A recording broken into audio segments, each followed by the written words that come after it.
here we are, folks, the moment of truth. The duel is about to be staged, okay? We have everybody here. The stage is all set. And immediately the king puts Laertes' hand into Hamlet's. Now remember, Laertes is coming to this with a certain idea in mind, which is I'm going to be able to get my revenge on Hamlet, the man who killed my father. But Hamlet throws a wrinkle in the plans here by starting right away by giving an apology to Laertes, right? It's pretty tough to want to kill someone when the first thing he does is apologize to you. And he says here, I have done you wrong. Give me your pardon, right? He really is starting to make a confession, a reconciliation. He says, I know you're a gentleman, and I know you've heard that I am punished with sore distraction, right?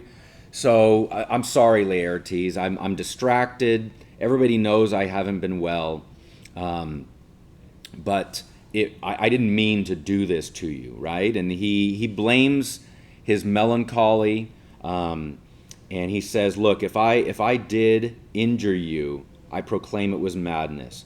Was it Hamlet who wronged Laertes? Never Hamlet.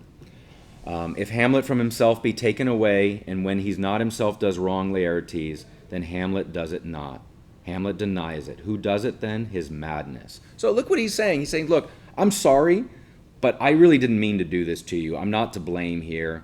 And, this, of course, brings us right back to the very first line of the play, the who's there question, because, he's saying, look, even though it looked like my body when I was doing those things to you, it wasn't really me because I wasn't well. And, certainly we know that Hamlet was feigning madness, but we also know that he has been beset by sore distraction, right? He really hasn't been himself since he's arrived in Denmark. He just hasn't felt well, okay? So he says here that madness is poor Hamlet's enemy, right? Not you, Laertes, you're not my enemy. And he says, I'm so sorry that I shot my arrow over the house and I hurt my own brother, right? Beautiful image. And really, it seems like a sincere confession, right? And remember, Hamlet told Horatio earlier that he wanted to apologize to Laertes. He felt he had wronged him, okay? So, Laertes immediately responds and says, I'm satisfied in nature, okay? But in terms of honor, I stand aloof and will know reconcilement till by some elder masters of known hour I have a voice and precedent of peace to keep me ungored. Okay, so he's basically saying, look, I'm still not totally happy with how all this went down, but I do appreciate your apology, right? I do receive your offered love like love and will not wrong it. Now, with Laertes here, we have to be a little bit, circumspect in understanding him because, we know that he's come into this scene with a whole different intention, right? Which is to kill Hamlet. He knows that he's going to be part of this conspiracy that the king has plotted, okay? But he's just trying to go along with it here, okay? So Hamlet says, I embrace it freely, so thank you for receiving my apology, okay? In a very on-the-nose line, Hamlet says, I'll be your foil, Laertes, right? And, of course, a foil in fencing is both the instrument, the sword you use, but it's also a term for your opponent. And, of course, a foil in literature is a character who, by contrast with the main character, illuminates something about the main character, okay? So Hamlet says, look, I'm the ignorant one, but your skill shall like a star in the darkest night stick fiery off indeed. So he's saying, look, Laertes, you're going to do great at this because I'm not fantastic at this, but you are extremely skilled, okay? Laertes says, you mock me, you're making fun of me. Hamlet says, no, I'm not mocking you, right? I'm being honest here. I think you're great at this, okay? So, so Hamlet and the king talk a little bit about the odds. They get ready to play, okay? The king now sets up a a particular bounty for the fencing match here. And if Hamlet gets the first or second hit, or quit and answer the third exchange, okay, meaning repay the third exchange, then the king shall drink to Hamlet's better breath, and in the cup a union shall he throw, meaning a pearl. A union is a sort of an anachronistic word for a pearl. And this is a pearl that is a beautiful, rich pearl. It's richer than anything that's been in the crown of the last four kings of Denmark. Okay, so very interesting that the king uses that image there to talk about the crown, because really, as we know, the crown is contested. I mean, the Claudius has been a usurper. Okay, so the fight begins, and they start to duel. Okay. And surprisingly, Hamlet gets the first hit, okay? And that means that based on the rules the king just laid out, that means that Hamlet should get the pearl right now. And if he drinks the cup, and this is the king's way of making sure he drinks all the way to the bottom, right? You got to drink all the way to the bottom if you're going to get the pearl out. And of course, given the king's inclination to poison and what he's already plotted with Laertes, we know that this is a poisoned cup. Okay, but Hamlet just turns down the cup. He says, let me fight a little bit more, and then I'll have it later. Okay, and then Hamlet actually gets another hit, which is surprising because Hamlet starts off very well. And then the queen, in a moment of elation at seeing Hamlet doing so well, says, I'm going to drink to Hamlet.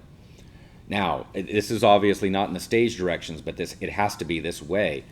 The queen must have picked up the cup that had been offered to Hamlet, because look at what the king says as soon as he sees Gertrude start to drink. He says, Gertrude, do not drink, right? He knows that if she drinks this, she'll be dead from the poison. Okay? Now, there's a lot of dispute and different ways of playing this next line. When the queen says, I will, my lord, I pray you pardon me, right? When she says, first of all, she's defying him, which is, something in and of itself. But secondly, she, it's not clear whether she knows this is poisoned, whether she knows that what she's doing is basically killing herself by drinking this cup, or if she's asking for pardon just because I defied you, my king, or if she's asking for pardon to say, like, I know I'm going to my death and I'm asking for forgiveness, right? The king immediately notes that it is the poisoned cup. It is too late. Gertrude has drank and has drank has drank of the poison cup. And so whatever else happens in this scene, even if Laertes gets revenge against Hamlet, we now know that the king is not going to have everything that he wanted, right? He killed his brother for the crown, his ambition, and the queen, and now he's lost the queen. She will not survive this scene. Okay? All right. They fight a little bit more. Laertes tells the king, I'm going to get him now, right? And the king says, I don't think you will. And Laertes, for the first time, acknowledges, and yet it is almost against my conscience, right? This is the first time we're seeing Laertes start to really have doubts about what he's been implicated in and what he's doing here. It's also interesting, I mean, this is exactly kind of the path Hamlet followed, right? Being committed to revenge, and then when the revenge is presented, he starts to have doubts, and it's his conscience who causes the doubts. Excuse me. Okay? So, they fight a little bit more, and then Hamlet gets wounded by Laertes, and then Hamlet wounds Laertes. And because their swords were changed during the scuffling, that means Hamlet got wounded by a poisoned sword and Laertes got poisoned by a wounded sword. So they are both going to die now. Okay? The queen falls. Now, Osric says, look to the queen. Horatio says both of them are bleeding. There's a lot going on. I mean, this is a really chaotic moment. Okay? So, the Laertes says, like, why as a woodcock to my own springe, I am justly killed with my own treachery. So look at what Laertes is saying here. He acknowledges that what he was involved in with the king was treachery, and that he feels that justice has been done to him because he's now going to die because of his own treachery. Okay? So Hamlet immediately asks, how does the queen, how is she? She's fallen, right? She's passed out. What's going on? And the king immediately says, oh, she swoons to see them bleed, right? He's trying to say, oh, she just fainted because she's a woman and the sight of blood has gotten her upset. But the queen, again, saying no to the king, immediately defies him and says, no, no, the drink, the drink. Oh, my dear Hamlet, the drink, the drink. I am poisoned, right? So look at that immediately. We saw the ways in which the queen is starting to move closer to Hamlet, right? She's moving away from Claudius and towards Hamlet. And with her dying breath, she basically doesn't allow the king to get away with this story that she's just fainting from the blood. And instead makes sure that Hamlet knows that she has been killed, and she was killed by poison, and she was killed by poison in the cup that had just been offered to Hamlet. Right? So I ended up getting it, Hamlet, but it was meant for you. And so now we all know, Hamlet knows the full levels of treachery here. Okay? Hamlet says, let the door be locked, treachery, seek it out. And Laertes also speaks up. Notice, these two speakers, the queen and Laertes,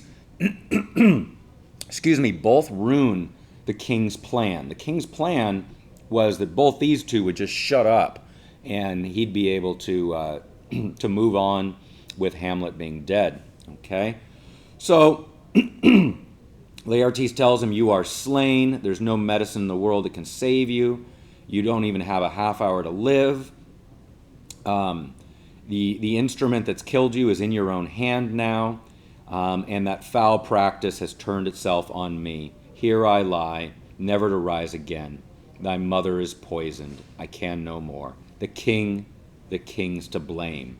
Right? So immediately, now there can be no doubt about the king's intentions in this scene. Okay? Now everybody's yelling treason.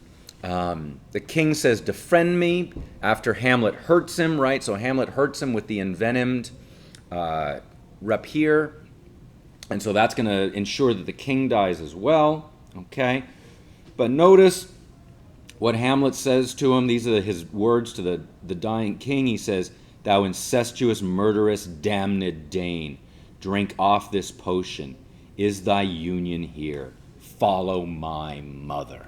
Right? Wow. What a moment. Now, first of all, let's look at that. It's not enough for Hamlet just to have hurt the king with the sword, which would have killed him. He also makes him drink.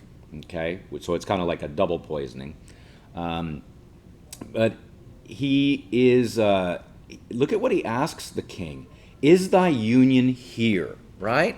Now, this is a wonderful, this is one of the best puns in the play, honestly, folks. The union just recently had meant the pearl. But now, there's no way of avoiding. Is the union, the union that you had with my mother, is it here? So are you, when I ask you to drink this potion, you're both finding the pearl, but you're also finding the union that you find with my mother, which is essentially going to be a marriage in death now, right? You caused her to die, and you're going to join her in union by dying as well. And sure enough, the king does die, okay? So we're going to pause there because there's still quite a bit to unpack, and I don't want this screencast to get too long.